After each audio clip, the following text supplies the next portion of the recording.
दोस्तों, स्वागत है आपका हमारे YouTube चैनल में। आज की हमारी कहानी का नाम है क्या हर व्यक्ति अपने जीवन में झूठ बोलता है।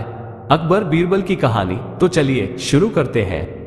अकबर अपने महल को बहुत ही सुंदर बेशकीमती सजावटी वस्तुओं से सजा कर रखते थे। उनमें से एक गुलदस्ता अकबर को बहुत प्रिय था। वे उसे बहुत ज्यादा पसंद करते थे। इस गुलदस्ते को अकबर हमेशा अपने कमरे में सजा कर रखते थे। एक दिन की बात है, राजा अकबर का नौकर उनके कमरे की सफाई कर रहा था। कमरे की सफाई करते करते अचानक टकराकर गुलदस्ता जमीन पर गिर गया और टूट गया।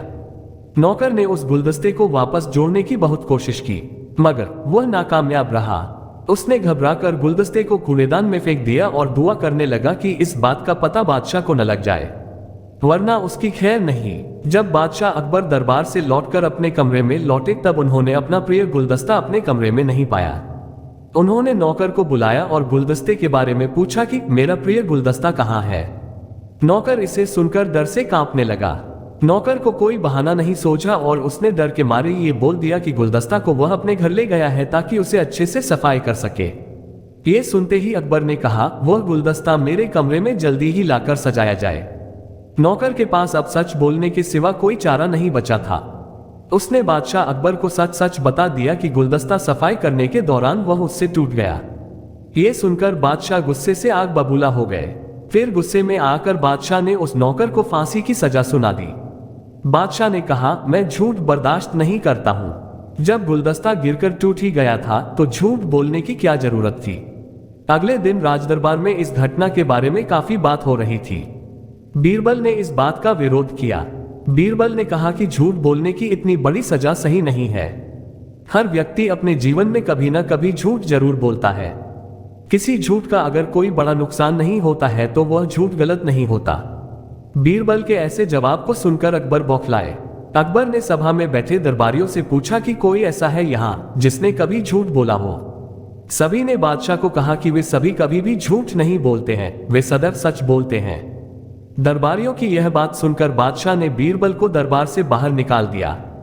राजदरबार से निकलने के बाद बीरबल ने ठान लिया कि वह इस बात को साबित करके रहेंगे कि हर व्यक्ति अपने जीवन में कभी ना कभी झूठ जरूर बोलता है। बीरबल ने अपने चालाक दिमाग से तुरंत ही एक तरकीब निकाली। बीरबल तुरंत सुनार के पास गए। उन्होंने सुनार से सोने की बनी गेहूं की एक बाली बनवाई और उसे लेकर बादशाह अकबर की सभा में जा पहुंचे। राजदरबार में बीरबल को देखकर अकबर ने प्रश्न किया, बीरबल तुम यहाँ क्यों आए हो। बीरबल बोले, जहां पनाह, आज ऐसा चमत्कार होगा जो किसी ने कभी भी अपने जीवन में देखा नहीं होगा। कृपया करके आप मेरी यह बात मान लें। बीरबल की बात सुनकर अकबर और राजा दरबारियों में इस बात को जानने की उत्सुकता बढ़ गई। बादशाह ने बीरबल को अपनी बात बोलने की आज्ञा दे दी। बीरबल बोले, कल दरबार से जाने के बाद रास्ते में मुझे एक महात्मा के दर्शन हुए। उन्होंने मुझे सोने से बनी गेहूं की एक बाली दी और कहा कि इसे जिस भी खेत में लगाया जाएगा वहां सोने की फसल उगेगी। मुझे इसे लगाने के लिए आपके राज्य में से जमीन का एक टुकड़ा चाहिए। बादशाह अकबर बोले, इसमें क्या बड़ी बात है, चलो अभी जमीन दे देते हैं। बीरबल की बात को मानकर बादशाह अकबर और दरबारी खेत की ओर निकल पड़ते हैं। खेत में पहुंचकर बीरबल ने कहा, महात्मा ने कहा था कि सोने से बनी गेहूं की बाली से फसल तभी उपजेगी जब इसे ऐसा व्यक्ति लगाएगा जिसने अपने जीवन में कभी झूठ नहीं बोला हो। बीरबल की बात सुनकर सभी राजा दरबारी खामोश हो गए। किसी ने भी गेहूं की बाली लगाने की हिम्मत नहीं की। बादशाह अकबर ने कहा कि क्या राजदरबार में कोई ऐसा व्यक्ति नहीं है जिसने अपने जीवन में कभी झूठ नहीं बोला हो। सभी खामोश खड़े रहे। बीरबल बोले, खैर जाने दीजिए आलम अपना, अब आप ही इस गेहूं की बाली को खेत में बो दीजिए। बीरबल की यह बात सुनकर बादशाह का सिर झुक गया। उन्होंने कहा, मैंने भी अपने जीवन में कई बार झूठ बोला है। बादशाह अकबर को यह बात समझ आ गई कि बीरबल सही थे। उनका कहना सही था कि हर व्यक्ति अपने जीवन में कभी ना कभी झूठ अवश्य बोलता है। इस बात का एहसास होते ही बादशाह ने नौकर की फांसी की सजा माफ कर दी।